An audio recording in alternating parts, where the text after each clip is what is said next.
Hello, this is Lady Boulay, and thank you for clicking on the video. Thank you for your support. Thank you for all you do to support the channel. And yes, we are commanded to love one another, whether we want to or not, or whether we agree with each other or not. And y'all, I just cannot get this child off my mind.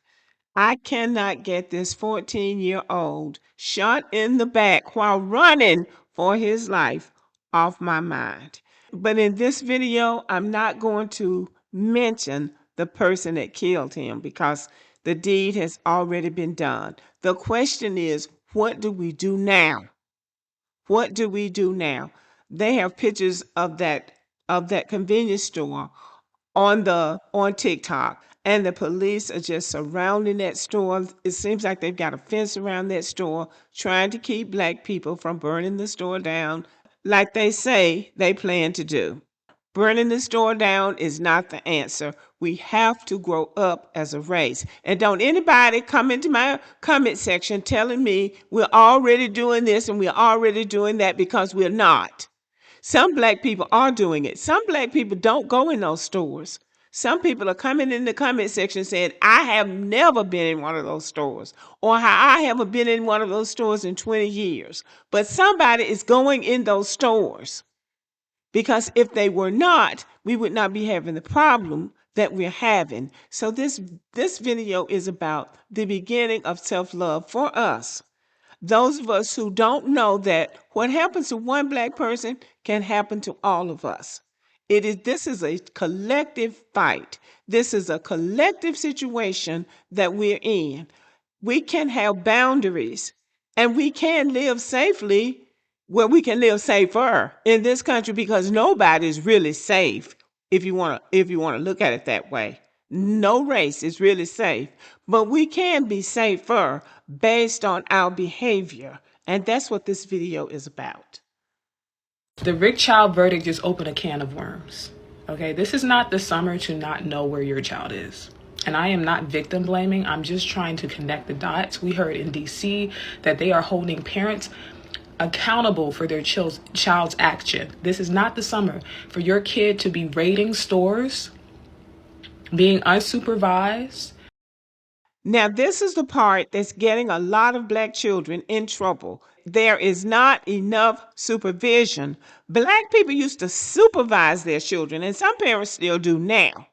I'll just talk about my own family. When I was growing up, my mother knew where we were every minute of the day. When we came home from school, we had so many minutes to get to that house from school. And if she was away working, she called that house, and everybody had to be accounted for. These children do not have enough supervision, and people are doing things to them, and you cannot vouch for your own children because you don't know where they are. You ought to know where these children are at all times, and you ought to know what they're doing. And if they're not in school, if they're not in some kind of baseball or football or basketball practice, they ought to be at home. They don't need to be roaming around the streets, progging, as the old folks used to call it, progging around in the community, nobody not knowing where they are. These children need to be supervised at all times. Doing weird stuff on the subway, on public transportation, okay, for the gram and TikTok.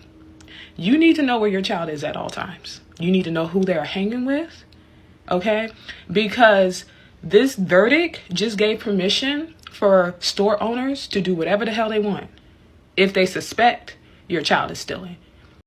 We saw Chud the Builder aggravating Black people and trying to provoke Black people into doing something so he could shoot them, so he could kill them. And he almost succeeded. And this is grown people. How much more so for your children? They are more vulnerable. You need to know where these children are. If you don't want to supervise your children, if you don't want to raise your children, leave the children where they are. Boys in particular cannot just sit home and not do anything. So you need to have them in responsible programs after school where they are going to be supervised. And if you can be there sometime, you should be there. I know that even at the church, when we are having practice for Easter or having practice for Christmas or something going on at the church, people want to drop their children off at the church and drive off instead of staying there and supervising their children, to the point that the church had to say your child cannot participate in something unless you're going to stay here for practice so you can take them home on time. Practice is supposed to be over at 7 o'clock, and folks are staying at 9 and 10 o'clock because the mother has driven off somewhere and left the children at the church. Same thing at the dentist office. My friend's husband is a dentist, and he has these children who are on Medicaid coming to the office after school. The office closes at 5 o'clock. The children are there at 3, so their appointment is at 3:30. So they by 4:30 they're finished, and the mother has gone off somewhere else. And they had to call the mother, call around trying to find the mother to come and pick up their child. You cannot do that with children in this day and age. And then all black people across the country are mad. You understand? It's not about trying to blame anybody. It's just about telling the truth. You need to supervise your children. It used to be that people in the neighborhood would be responsible for your children, would help you with your children because they could discipline the children. But now you better not say anything to some of these children. They will tell you something that you have never heard before, and they will mean it too. I don't know him, so I'm not talking about him, but I'm talking about the environment. And the environment is going to change whether black people like it or not. And so we are going to have to do something different to be safe ourselves and to keep our children safe. If they suspect your child is vandalizing their store, their property, okay? Understand how the law works. This is going to be used as an example in other cases, okay? You have states cracking down on behavior, wanting to hold parents accountable, which they should, but also they just open a can of worms to allow people to do harm, even if they just suspect, okay? Even if the child is shot in the back and is running away on camera, please know that this is all connected. This is not the summer to play. Okay? I'm not victim blaming. I'm not living in fear.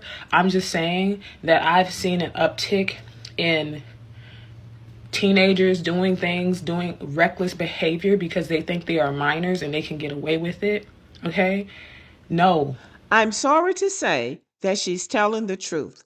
The behavior has gotten out of hand. Now, we know that we are more scrutinized than anybody else. So we are going to be in the crosshairs of these people who want to do things. In Tuscaloosa, Alabama, University of Alabama flagship school, they have an area called the Strip, and that's where all of the college kids hang out. So one year after a ball game, after the Alabama had won some championship, Alabama might not have won the championship, but Alabama won the game. And this young black woman and her boyfriend were on the Strip in a car. And one of those basketball players and his friend came up to her and tried to talk to her. And she was trying to say, I'm with somebody. This is my boyfriend. And do you know they shot and killed her? There has been just craziness like that on that campus all the time. I went there for my graduate school. My sisters and brothers went there. My nieces and nephews go there. So it's a family school, really, it's in addition to the HBCUs. And the mayor of Tuscaloosa was on TV and said, if anybody comes here and starts something, we are going to put your ass in jail. And he said that, ass. And that was unusual for him. A white mayor, nice white guy from what I understand. Black people like him. But he said that. If you come down here starting something, we're going to deal with you. Now, that's what he said. That was the warning. Now, that was the warning. Black people have got to grow up, and black people have to be mindful of behavior. Because it's not about, well, they ought to pass a crime bill. They're not going to pass a crime bill. They are not going to pass a crime bill for us as long as they can throw black on black crime in our face. They are not going to pass a crime bill for us as long as black women are being unalived by black men on a regular basis. So we can forget about a crime bill for now. We have a problem in our community, and we cannot say what somebody else ought to do as a solution. It has to be, what are we going to do? What are we going to do until we get the crime bill? That has to be the answer. What are we going to do? Some of these black male content creators say we are in a war. Well, if we are in a war, we need to act like it. Okay, y'all, let me know what you think about this video, and have a good day.